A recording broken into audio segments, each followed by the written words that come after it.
Hi guys, welcome to Brown Girl Rising. This is your host Ush, and today I have Amreet Kaur with me. Amreet is somebody I've known for a couple of years now, and she is a British-born Punjabi Indian woman in an interracial relationship with an African Anglo man. They've been together around 16 years and have had a lifetime of experience trying to fight for their relationship, handling loads of different situations, some of them bad, some of them good, facing barriers, obviously cultural barriers and obstacles, and she's had to face, and it's affected her physically and mentally in certain ways as well. So after a lot of inner work, healing, and really looking at herself in a deep way, Amrit has grown and now helps to coach women and support them so that they can live in alignment with their truth. So welcome, Amrit, to the podcast. How are you today? Thank you so much for having me here, Ush. I'm so excited to be speaking about this and speaking to you on this podcast. I know it's quickly growing, and yeah, I'm so excited to be here.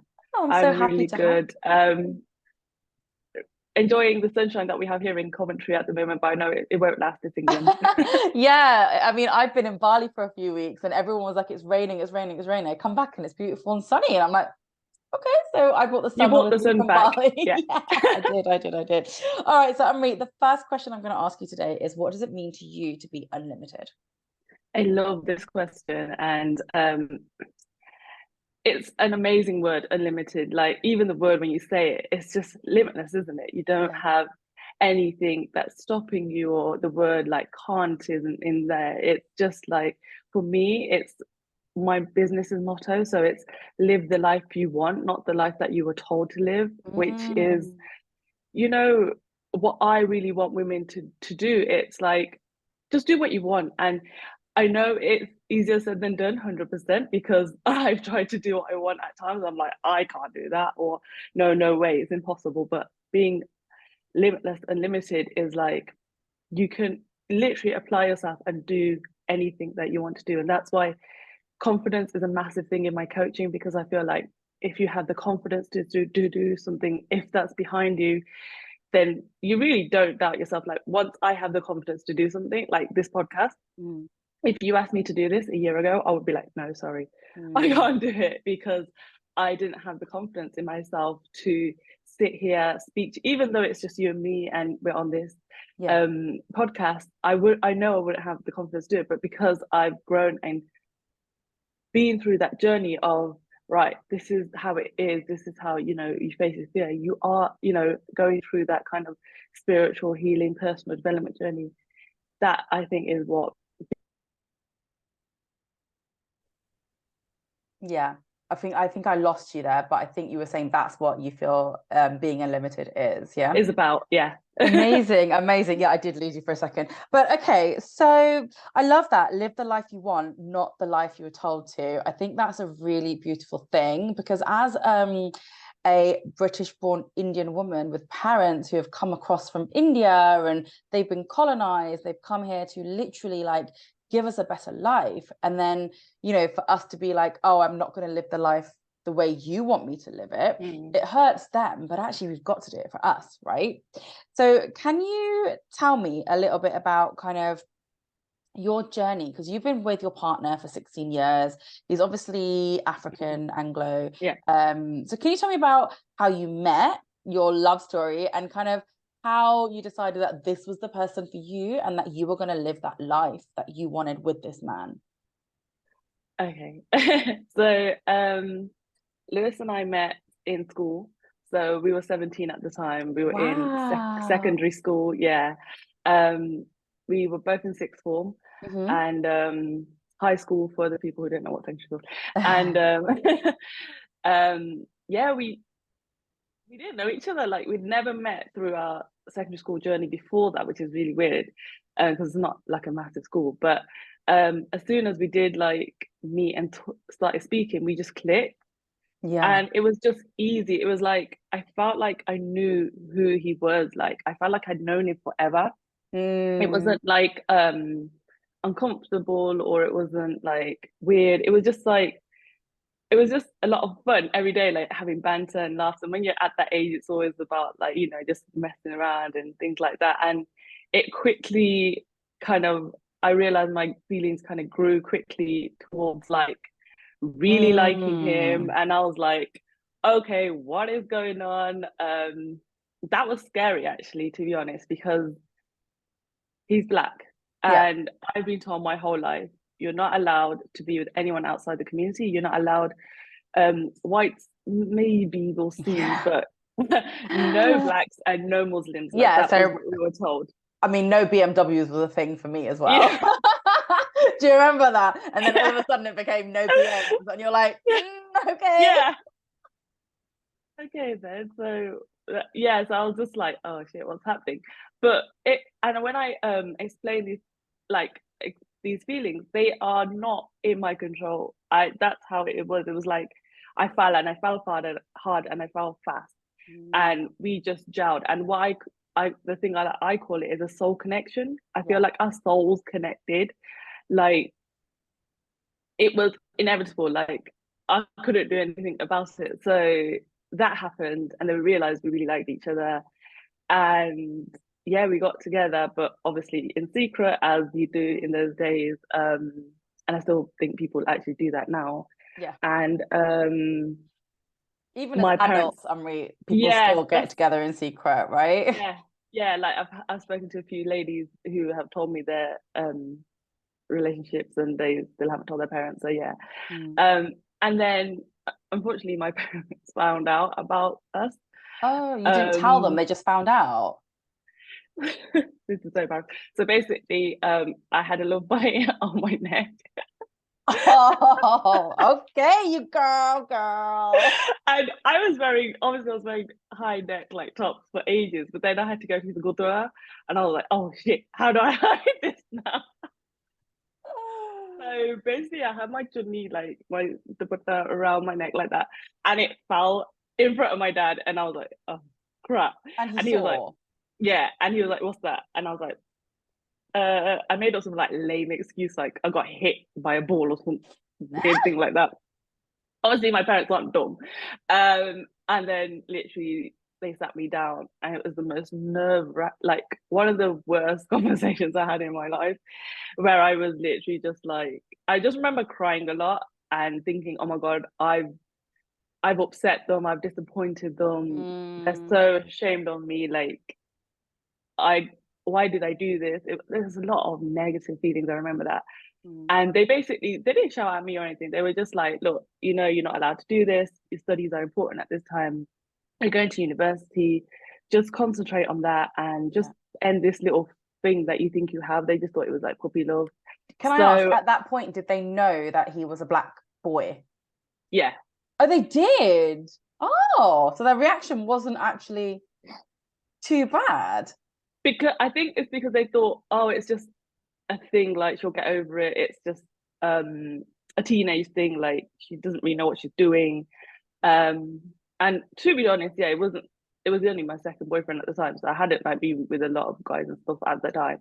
So I think they just thought, oh, we'll tell her, because my whole life I've been a good girl, right? So Mm, I've always done what my parents have done. I've always been the best I can be. I've never stepped out of line until then. right. Um, and I think that's what scared the hell out of me as well, because I was like, this is not me. I don't do this. This is not in my character. I'm the one that, does what I'm told and does what I'm supposed to do. So I think they just thought, oh, we'll tell her to end it and it will end. But Mm. unfortunately, yeah, I did end it. I ended it for one day. It was the worst day of my life. It was so horrible. Oh, Seriously, it was so horrible. It was like, oh my God, this isn't right. And I'm glad I kind of did that, because I think if I didn't try, I can't say to them that I didn't try, firstly. And secondly, I wouldn't have felt like, imagine this for the rest of my life. yeah. But you figured So that yeah, out in one day at that age. seriously, I was just like, I can't do this. Like, I remember telling him in the morning because it was school, and then literally like staying away or being in other parts of school and stuff because I didn't want to see him, and it was just horrible. It was really horrible. Mm. Um, but yeah, then we carried on in secret again. um, I moved And told to him not to give you any more love bites. yeah, that was like. But moved to Nottingham to go to uni away from my city so we could be a bit more freer, because Mm. obviously you can't go out. Like where I live, I've got a lot of family and things like that. So that was the reason I wanted to move away as well. But unfortunately, I got really ill. In Nottingham, in my first year, I got really seriously ill, and I think it was partly to do with moving away and not being used to living by myself, but partly Mm. it was something that my dad said to me, which was like, remember, if you do find someone and we're not really happy with them, you may have to choose between us and the family. And that really stuck with Wow. me. Yeah. That really like played. And I remember speaking to my best friend about it, and I was like, do you think he knows? What do you think he means? Are they going to disown me? All this stuff. And I think the stress of that, knowing that I don't know what's going to happen, doing like first year of uni, I was doing my law degree, and um, it was all a lot. And I think that kind of stress on my body at the time, I didn't realize, I just thought it was uni stress, really affected how I was functioning. Mm. So when I talk about physical stress, when I talk about this affecting me physically, I got really ill to the point where so I was bleeding when I was going to the toilet. I was going to the toilet maybe up to 10 times a day, and just Mm. blood was coming out. And before, Okay. I was really like ashamed to speak about it. I was like, oh my God, this is not normal. What the hell is going on? I didn't tell my parents until it got to the point where I came back home and they had to rush me to A&E because I couldn't stand. I was like in that much pain. But to myself, I said to myself, like, if I finish my first year, if I um show them that I can live by myself, if I show them that I can do my degree and have a boyfriend, then they must accept me, because they can't say I can't do it. And Yeah. it was that kind of like backing myself, telling me myself these stories that if I do this, then they'll accept him. If I do Mm. this, then they'll accept him. Um, all that strain and stress, I think at the time just was like, no, Amber, you need to stop. Like it's too Yeah. much. And I think my body literally shut down. Yeah, and I was rushed in hospital, and they diagnosed me with ulcerative colitis, Oh, which is an gosh. Immune disease. autoimmune Yeah. disease. And I was in hospital for a few weeks, and then they tried a load of drugs which didn't work. And then I ended up having surgery because they couldn't like help my large bowel, so they removed my whole large bowel. Oh, And gosh. yeah, and I had a stoma for a year, Okay. which was another like stress on top of itself. I was like 20 at the time, and I was like, oh my Mm. God, I'm gonna have a massive scar on my body, and I want to wear bikinis, and I'm not gonna be able to wear short tops anymore. You know, as a young person, like a young girl, I was like, oh my God, my body is gonna be disformed and deformed, and you know, all these Yeah. thoughts going in my and I was like, will Lewis still even want to be with me? Like, I'm so ill now, why would he want to stay? It's a lot to go through. The worst thing is I can't even talk to my parents or anyone about it, because they're like, why do you care about that? You shouldn't even be with him anyway. So it's like balancing all this crap Mm. yourself, and you're like, what do I do? And yeah, to get better from that, like to be independent again and go back to university, took me a whole year, where I had to go through a few more operations to then reverse the stoma, and so I could poo normally again. Um, but just to emphasize on that, and I've spoken to women who don't realize the stress that you put on yourself, on your body, because of what you're feeling from the stress, the shame, the guilt, the Mm. disappointment of just being with someone you love. It is real, and it is dangerous if you don't know what's happening. Yeah, I can imagine. And I mean, that moment when your dad says you've got to, be careful because you might have to choose between love and us. I mean, that's a big thing. Like, as an Indian woman, you've grown up as a child in this secure household where you've been made to feel like, this is your house. And then all of a sudden to be like, well, if you choose the wrong person, sorry, you're gone. Like that obviously created a lot of like physical ailments in you, it sounds like. So then after you went into hospital and this all happened, like what happened with you and Lewis in terms of like, did you continue, obviously we know you're together today, but like did that affect your relationship? Because you must have been like, well, you know where's this going now? So I literally said to him, look, if you if you feel like, this is too much and you can't handle it, I totally understand, because we were still really young at the age, if you think about it, we were Mm. like only 20. He was like, no, don't be silly, like we're in this together, like what are you even saying? Wow. Um, but the hospital visits were really awkward, because mom and dad obviously came at normal hospital visiting times, but he couldn't. So the nurses, bless them, they were so nice. They let him come at different times to see me. I love that. Also made like specific special hospital hours for him. Yeah, and it was so sad, because obviously they didn't understand like why, and I tried to explain to them, but it was, yeah, it was a really tough time to go through. But we kind of tried to make it work as much as we could. But yeah, it's crazy. Yeah. So then, okay, so then after all that, like, we've fast forward a few years, you're together now. Um, your relationship, Black and Indian, or Blindian, as it's called in America, is obviously still a new thing for a lot of Brits. Can you, and obviously it seems to be more accepted, I would say, on the other side of the pond. I don't know if you agree Yeah. with that. What are people's reactions to you guys then when because I know a couple of interracial relationships and they're great. They're happy, they've got kids, partners, whatever. How have you seen other people's reactions towards you? Not just your mum and dad, but extended family, friends, that kind of stuff. For me, I feel like once my dad was on board and he accepted us, no one else really would say anything, because my dad kind of has that kind of authority over them, so they Okay. wouldn't say anything bad to me. I did, however, have a few cousins who were like weird about it, like only in 2021, which is what like kind of kick-started my journey to become an interracial relationship. My cousin said to me, "Oh, just to let you know that you're invited to your niece's birthday party, of course, but unfortunately Lewis can't come." And I was like, why? Because he'd been going to all the family events. Like we're Yeah. out and proud. Like, and she was like, oh, your relationship's not official enough for us. Oh, okay. Are you married? No, You're not married, you're just a couple. Yeah. You yeah, engaged? yeah, Okay. Okay. Fine. And that's not official enough. no. And I was like, really taken aback, because I hadn't heard anything negative about my relationship for quite a while. Mm. When we first came out, it was like, oh my God, you're with a gala. What the hell? What are you gonna do? What is your family gonna say? Like, I did have that before, like telling my dad, but I never had that so recently. And then when I posted something about us on my Kaur Confidence page on Instagram, people were saying to me, "Oh my God, you're so brave for sharing that Mm. online. Um, I'm surprised you shared a picture of you and him." Like, I was like, what are you talking about? The only reason I didn't share things about my relationship, because at the time I was just focusing on confidence coaching. Yeah. Um, so there was no need for me to talk about my relationship, but Yeah.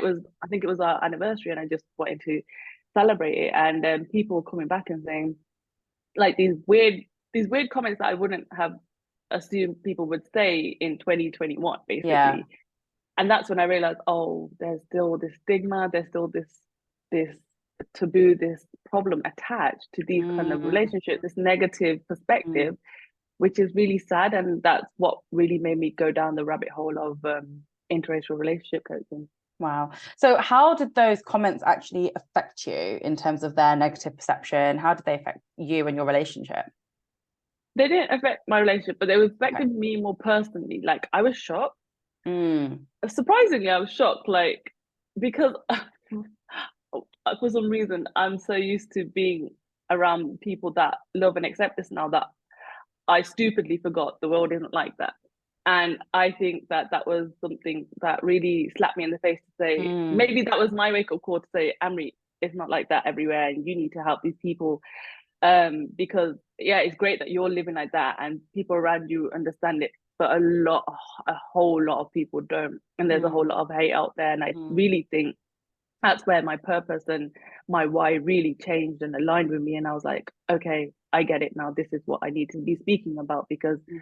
people still do see us as wrong. Our relationship is wrong. It's not normal. It's weird. It's, or not official, whatever Yeah. official means. You don't need to be married to be in a relationship. Like No. part of me like was saying to my cousin, if I chose not to get married, that is a choice in itself. Yeah. If I choose not to have children, that's a choice in itself. I don't need to do those things because you think that's the right path for me. So it's just, yeah, re-educating, relearning, and trying to get this message out there as much as I can. So I want to go back to something you said. You said once your dad was on board, everyone else kind of fell into line. But what did it take to get your dad on board? Good question. So I've been in my relationship now for about 5 years. Okay. And all that stuff happened with my illness. And I was speaking to my friend and she was like, look, you need to just tell them because it's not how, and even my consultant actually said, you need to tell them because it's not helping your mental health and definitely not your physical health. Yeah, that's weird that just came into my head about my consultant saying that to me. He was like, because he was Black himself and he saw us together once. Lewis came with me to an outpatient appointment. And he was like, this is beautiful. I'm so happy for you both, but you can't keep it a secret anymore. It's really affecting you. Oh, that's an exclusive for you. Ush, I've never shared that. Exclusive, yeah. So then I literally had to have my friend on the phone. Go do it. Literally put the phone down and just had to go to my dad where he's just sitting by himself watching TV and like I sat next to him Hype and he could tell, yeah, like he could tell I wanted to say something and he like kind of turned and was like, yeah, like what do you want? And I was like, and then I told him, I was like, yeah, I'm in a relationship and it's still the same guy that, you know, it was like a few years ago and stuff. And he literally just said, well, you've made your decision. What else can I say? Oh, wow. Okay. Kind of like really passive aggressive, just like dismissed it, kind of like, or A what do you want me typical to do dissy about it? dad, basically. Yeah. Yeah. What do you want me to do about it? Like, what Yeah. do you want me to say? You've made your And then I bed, was lie like, in it. I remember getting a bit like annoyed, like, come on, man, this is like really hard for me. And this is all, and I was like, so do you not want to meet him? Do you not want to know more about him? Like, this is serious for me. It's not going to be something that's going to stop. No, what's the point?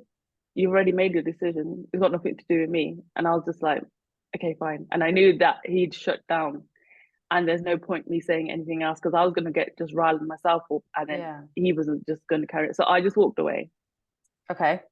Then what happened? And then literally, I think it was a couple of days later, he came up to me and was like, arrange a dinner for us all. Me, you, your mom, and Lewis to meet. I want to meet him. And I was like, what? Over dinner? That's like major. Seriously, I was like, he could see the shock on my face. I was like, what happened, Dad? And he literally said he went to work and he spoke to his colleagues about it. And his colleagues were from different backgrounds. So I think one was Chinese, one was white, one was something else. And they said to him that if their daughter had come up to them and said what I did in the way I did it, they would feel like so respected and they would feel so honored that their daughter did that for them. Yeah. And they were saying like, think about your pride and like think about why you're saying what you're saying and your ego, and are you saying it because you're upset about who she's with, or are you saying it because you feel like she should have told you earlier, or you know, like they were saying like you should be really proud of your daughter for being brave enough to tell you. But another thing is he saying it because actually that's what he's been conditioned to say by the society and culture around him and his day, right? Like you don't go with a black person, you know, that kind of thing. So I think, and I always say this, thank you to whoever those colleagues were, because they really made him think about, you know, I'm so glad he had the courage to talk about it to the people at work as well. Like I always give props to my dad for doing that.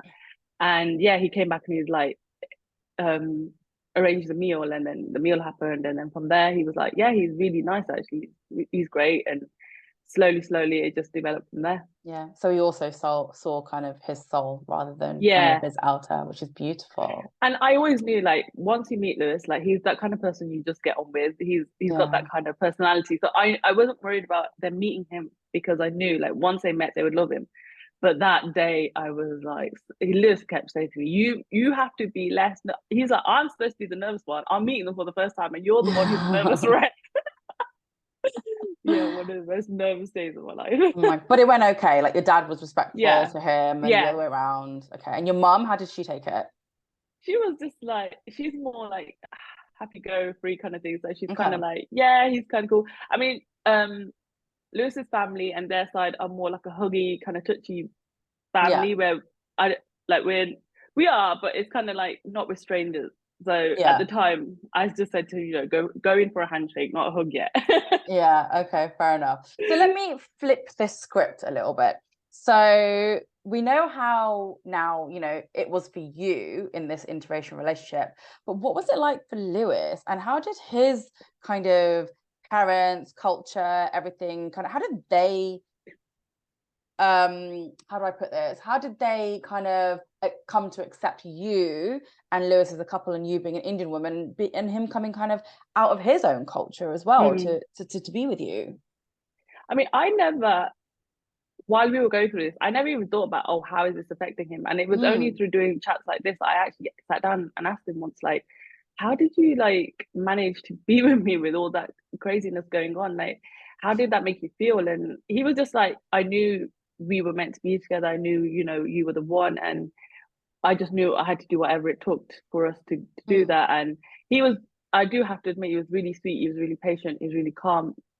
Like when I explained things, so it was really helpful that he was in that way. I think if he got kind of angry or was like, why didn't they accept me or things like that, I think that would have been harder for me at that mm, time. mm, But I can see why like partners can get like that, because living in the secret is hard.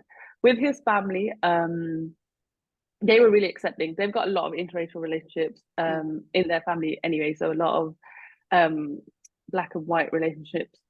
Um, but the only thing I remember him saying to me was that his mom said, "Oh, just be careful," because she knew about the Indian community and culture, and she's like, mm. they don't like mixing with others. So be careful because it might be dangerous for her. And if you guys ever need a place, basically saying if I get disowned, if you guys need a place or you need somewhere to be, I'm always here for you. Oh wow. Because she knew like it was a big thing that we were doing. But yeah, really Yeah, accepting. absolutely. It's a massive thing, right? Because of relationships and maybe girls not going in the same direction as maybe their parents want them to. Like there are things like honor killings, there are things like beating people up, there are things like, hiding people away from the world. Like it's not like it doesn't exist. We cannot Yeah, ignore it. And yeah. so did you ever in your life feel that you were threatened or something bad was ever going to happen to you because of this relationship? No, and I thank You're God, really like lucky. I say, I'm really blessed and lucky that I was able to carry on and not feel to that point of threatened. Nothing, no physical abuse. Um, Maybe a bit of like mental abuse, but it was more like I said, the kind of basic stuff where they don't understand when they don't understand what's going on.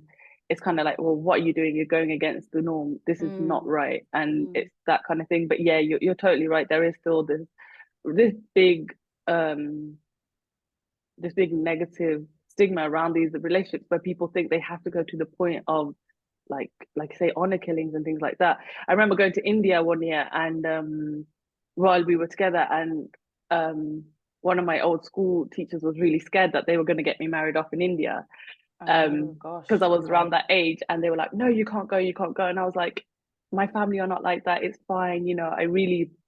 I knew it was for my cousin's wedding.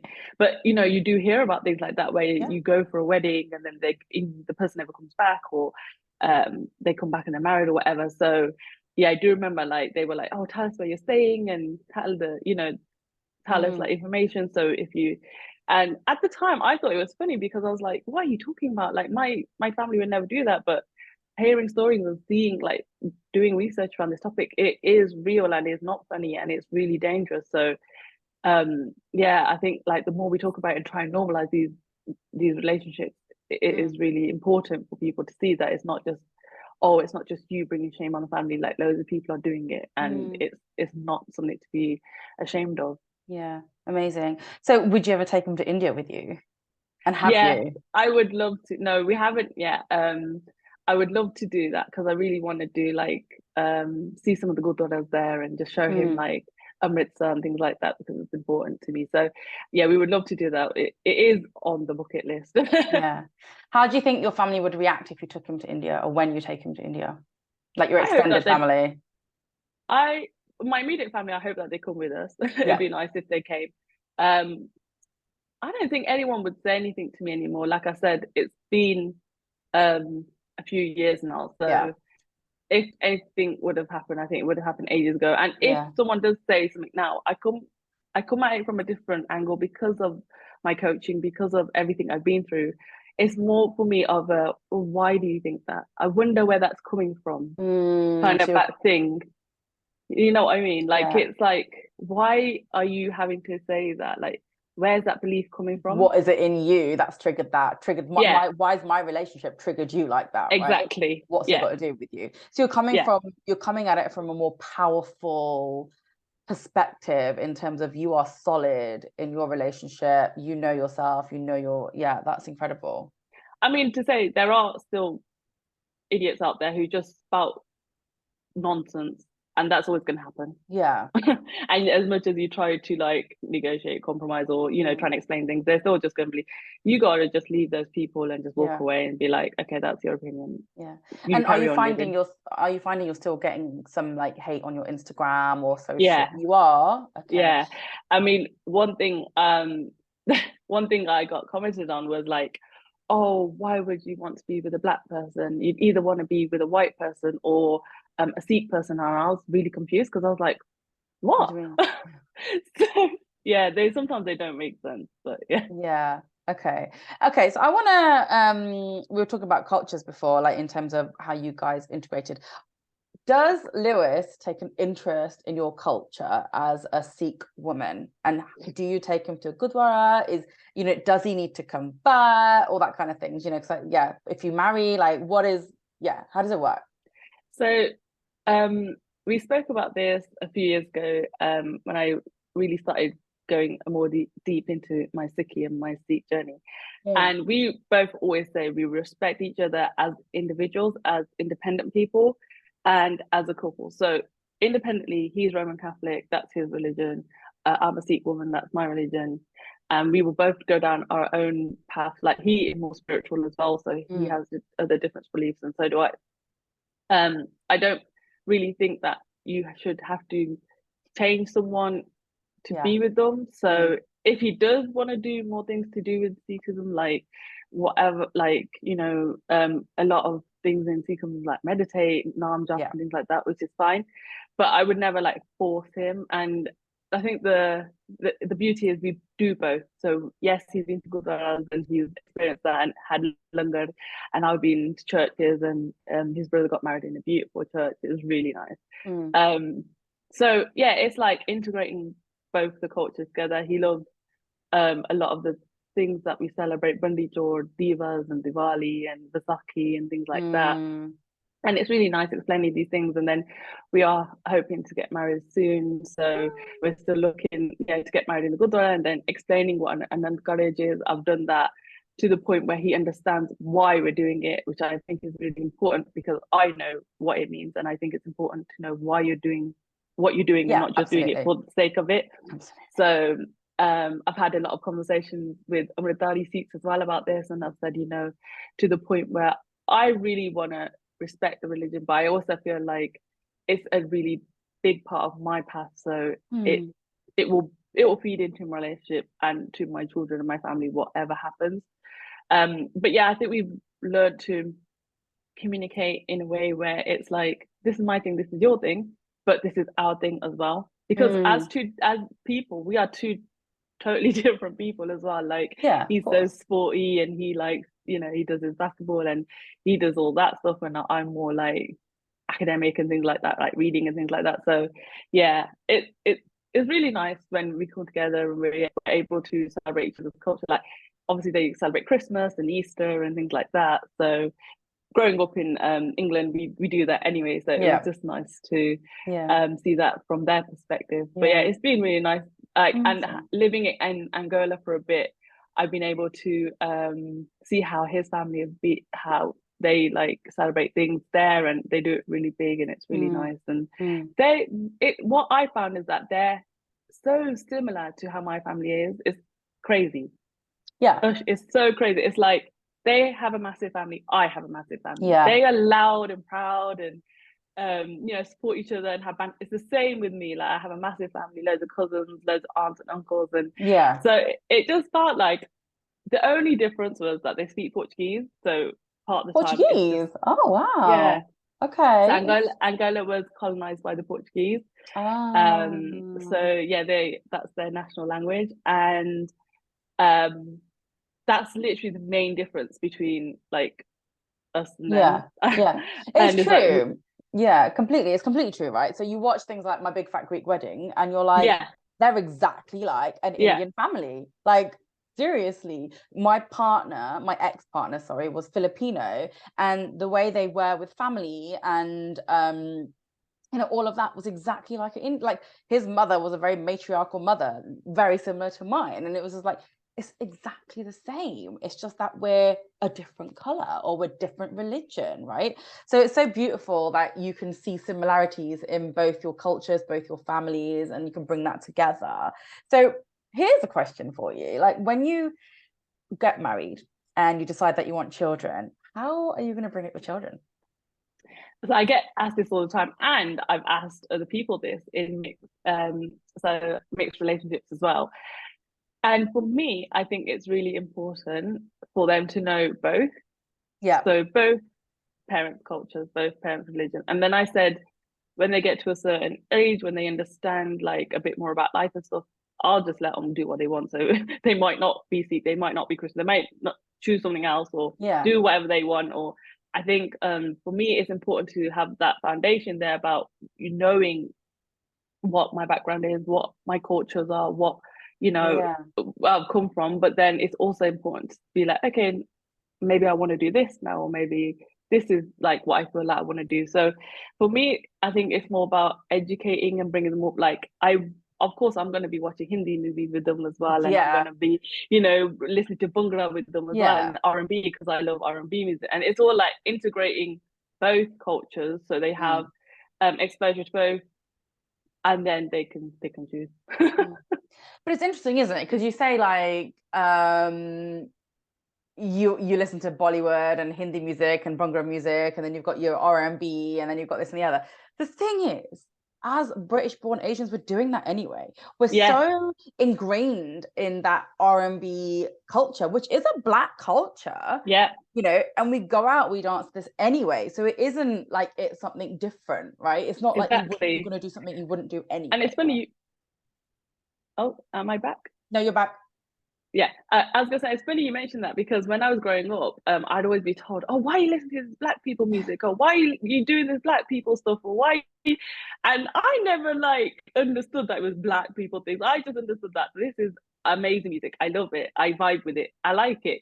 That's Yeah, it. That's all that yeah, I would like think about. So yeah, it is exactly what you said. It's already integrated to because we're like come over. We are already having to deal with we're Indian and I'm Punjabi and then but I'm also British and yeah, there's that side of me as well. yeah, And that is a big part of me. I was born here, I was raised here. We don't just stick to knowing Indians or knowing like my community. I can't do that. It's yeah, physically impossible, especially going to school to do that. So yeah. Yeah, and the world isn't what it was like 7, 8 million, whatever, 1,000 years ago, where people were just so siloed, right? Everyone's been yeah, colonized, everyone's become like one. yeah, And I think there are certain people in this world who need to accept it more, if I'm honest with yeah, you. Like they don't accept it. And, exactly. there are more interracial relationships and marriages, and we are ourselves. I'm not just Indian. I'm a British born Indian. I have more affinity to the British way of life than I do to like my Indian roots, right? Yeah, of course, my culture, but like I don't go back to India, that kind of stuff. And I love it because like you were just saying, like, when you're growing up, you were listening to like the R&B and stuff like that. And it just reminded me of like when I used to be in the house and we'd have Box Fresh on. Do you remember Box Fresh? Yeah, And MTV yeah. Hits, and it'd be like, Yeah. Nelly's on MTV the was Nelly and amazing. everything. Yeah. And like, but even like white culture has taken from black culture, especially in music, Yeah, right? yeah, R&B, blues, that kind of stuff has become like this, like, NSYNC, that white yeah. culture has taken. Like, Even look at Elvis Slim Presley, Shady. like he used to say it so many times, it's only because I'm white I've been able to progress like Yeah. this, but my music comes from the black community.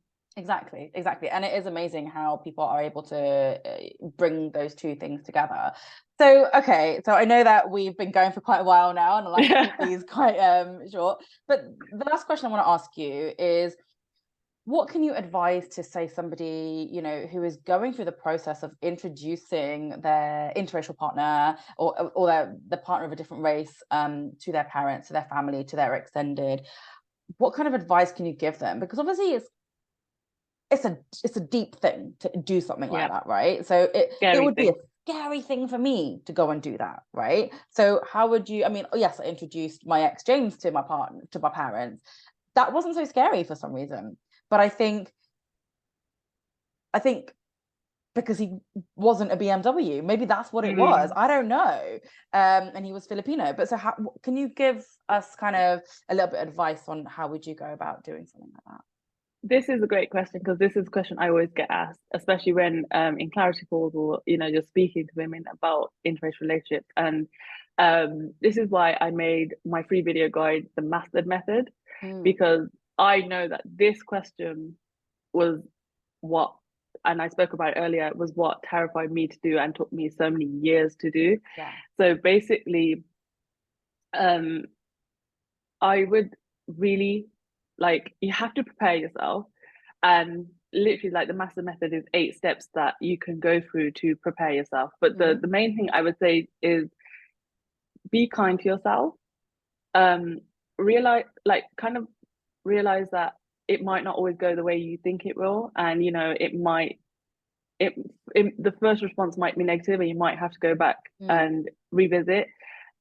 Give your parents some time and patience to like absorb what you're saying, because if it's the first time that you're telling them, and you've never really spoken about, like, well, we don't really speak about relationships with our parents, do we? no. And they don't, and they wouldn't expect for you to come home and be like, oh, by the way, I'm with this black guy, or I'm with this guy who's from a different race. They're gonna have some feelings about it, because South Asian parents don't like not being in control. Can I They just like tell you to, quickly what what mum said yeah, when she met yeah, James? I don't understand his eyes. I was like, "Mum, what? you should say that." That's not funny. That is It like, is like funny. this is what I mean. It's like you don't expect these comments, and you're just like, what do I do with that? what did you Eventually, she say? was like, "I really like him," but I think at the beginning she was just like, "Not sure about this," Ush, you know. So yeah, But this is exactly, that is a brilliant example, that they're looking at the features and not the soul. They're yeah, looking at what do they look like, what will they look like with my daughter, instead of who are they. And that's what you're trying to get to. That's what you're yeah, trying to get your parents to understand, that this person is an amazing person. mm, They make me happy. They are like this. We are like this together. But you won't get to that stage until they get past the, oh, they're black, or yeah, oh, they're Filipino. So yeah, it's really like, yeah, gauging the best time, patience, and remember that they don't like not knowing what to do. So when they're like a rabbit in the headlights, their brain will be like, oh, what do I do, what do I say, what, and they don't yeah. like that feeling. No, So you got to remember that it's like a shock for them as well. mm, um and you got to kind of like baby it almost, to be like, you know do you have any questions? They might even, like my dad, just shut it down and be like, okay, whatever. And in that then scenario, did you expect an argument from your dad? Because that's what I would expect. what did I, no, I thought he would be like interested for some reason. Oh, okay. Maybe, Yeah. yeah.